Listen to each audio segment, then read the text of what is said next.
আমি কি তোমায় খুব বিরক্ত করছি বলে দিতে পারো তা আমায়? হয়তো আমার কোনো প্রয়োজন নেই, কেন লেগে থাকি একটা কোণায়। আমি কি তোমায় খুব বিরক্ত করছি বলে দিতে পারো তা আমায়? হয়তো আমার কোনো প্রয়োজন নেই, কেন লেগে থাকি একটা কোণায়। তুমি বলে দিতে পারো তা আমায়, চিঠি লিখবো না এই ঠিকানায়।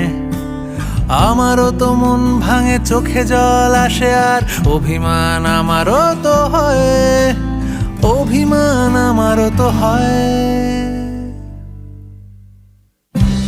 যদি এই মুঠো ভরা শিউলি ফুল, যদি ওই খুলে রাখা কানের দুল, লক্ষ্মীটি একবার ঘাড় নেড়ে সম্মতি দাও, আমি যাই।